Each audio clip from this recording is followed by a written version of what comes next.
গতকাল রয়টার্সের যে ইন্টারভিউ সেটা নিয়ে হয়তো অনেক প্রশ্ন আপনাদের আছে, সেটা হয়তো আমরা প্রশ্ন উত্তরের সময় জানব। সেখানে কিছু মিসকোট হয়েছে বা ভুল অনুবাদ হয়েছে। যেমন আমি বলেছিলাম যে আমাদের আর্থিক বিষয়ে আসলে সমাজের যারা সচ্ছল মানুষ, আমাদের যারা সচ্ছল সদস্য এবং শুভাকাঙ্ক্ষীরা রয়েছে, তারা মূলত আমাদেরকে সহযোগিতা করে এবং আমরা একটা ক্রাউড ফান্ডিংয়ের দিকে যাচ্ছি, অনলাইন এবং অফলাইন কেন্দ্রিক। যে ক্রাউড ফান্ডিংয়ের মাধ্যমে আমরা আমাদের কার্যালয় স্থাপন সহ আমরা ইলেকশন যে ফান্ড সেটা রেজ করব। তো সেটার একটা ভুল অনুবাদ দেশের বিভিন্ন গণমাধ্যমে আসলে এসেছে, সেটা সংশোধনের জন্য আমার অনুরোধ থাকবে। বাংলাদেশে রাজনৈতিক সংস্কৃতিতে আমরা চাই এই পরিবর্তনটা আসুক, যে কারা আর্থিকভাবে সহায়তা করা হচ্ছে, কোন খাতে সেটা ব্যয় হচ্ছে, এই সংস্কৃতিটা রাজনৈতিক দলগুলোর মধ্যে আসুক, এই সংস্কারটাও আসুক রাজনৈতিক দলগুলোর ভিতরে। আমাদের জায়গা থেকে আমরা এটা দাবি করছি। এককভাবে এই সংস্কৃতি কিন্তু আমাদের পক্ষে দেওয়া করা সম্ভব না।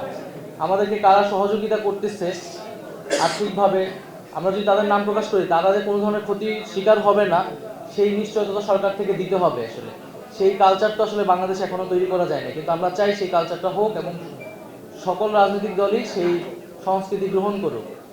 দ্রব্যমূল্য নিয়ে এখানে আমার মনে হয় যে আমার সাথে যারা আছেন তারা এর আগেও থেকে নাগরিক কমিটি বৈষম্যবিরোধী আন্দোলনের জায়গা থেকে বারবার বলেছেন, এবং গতকাল আমরা ইফতার প্রোগ্রামে বলেছি দ্রব্যমূল্য, তেলের দাম এবং ঈদের বাজার যাতে নিয়ন্ত্রণে থাকে।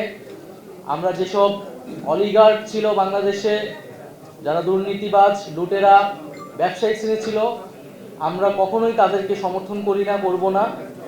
এবং আমরা মূলত যারা দেশপ্রেমিক, যারা দেশকে নতুনভাবে গড়তে চায়, ছাত্রদের এই যে নতুন উদ্যোগকে সমর্থন করছে, যে সব মানুষরা রয়েছে সকলের সমাজে, তাদের থেকে আমরা সহযোগিতা চাচ্ছি। সাধারণ মানুষের কাছ থেকে আমরা সহযোগিতা চাবো। আমরা রিক্সাওয়ালা থেকে শুরু করে সমাজের সকল শ্রেণী পেশার মানুষের কাছে যাব আর্থিক সহায়তার জন্য, কারণ আমরা মনে করি এটা জনগণের দল এনসিপি এবং জনগণের অর্থতেই এটি আসলে পরিচালিত হবে। এবং আমাদের একটা ফিনান্সিয়াল পলিসি টিম গঠন হয়েছে। তারা আমাদের যে ডায়াসপোরা টিম আছে, আরও দেশেরও বিভিন্ন অর্থনীতিবিদ, তাদের সাথে আমরা কথা বলছি একটা পলিটিক্যাল ফিনান্সিয়াল পলিসি ডেভেলপ করার জন্য, এবং সেই অনুযায়ী একটা রাজনৈতিক দল, নতুন একটা দল যাতে পরিচালিত হতে পারে সেটা হয়তো আপনাদের সামনে আমরা পরবর্তীতে উপস্থাপন করব। বর্তমান পরিস্থিতি সম্পর্কে আমি বলেছি যে এই বছর নির্বাচন করা সম্ভব নয়, আমি ঠিক এইভাবে কথাটা বলি নাই।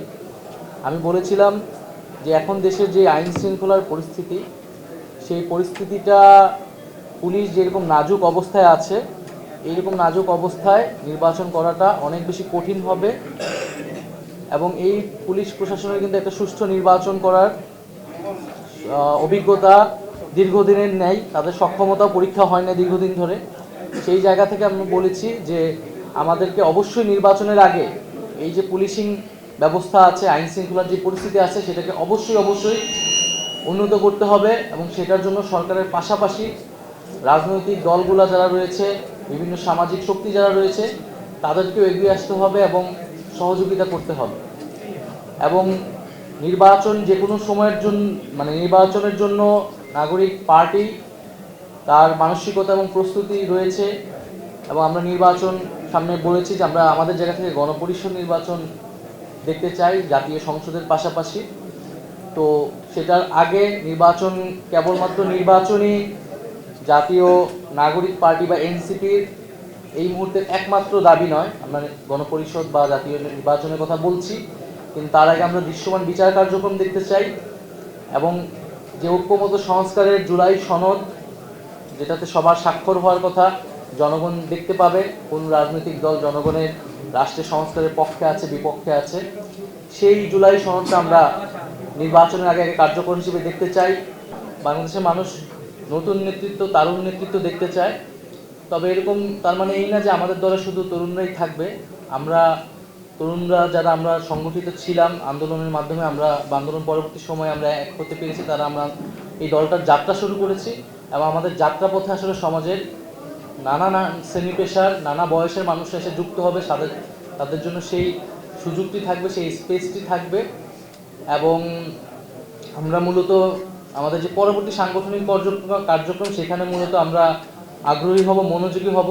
গ্রাম পর্যায়ে, তৃণমূল পর্যায়ে যারা আমাদের থেকে বয়স্ক আছে তাদের সাথে মিথস্ক্রিয়া করার, তাদের সাথে আলোচনা করার, তাদেরকে দলে টানার, এবং আমরা খুব শীঘ্রই, খুব দ্রুত সময়ের মধ্যে একটা উপদেষ্টা পরিষদ গঠন করব এনসিপির পক্ষ থেকে, যেখানে সমাজের বিভিন্ন শ্রেণী পেশার যারা সিনিয়র সিটিজেন রয়েছে তারা আসলে যুক্ত হবেন এবং এই রাজনৈতিক দলে কার্যক্রমে আমাদেরকে সহায়তা করবেন।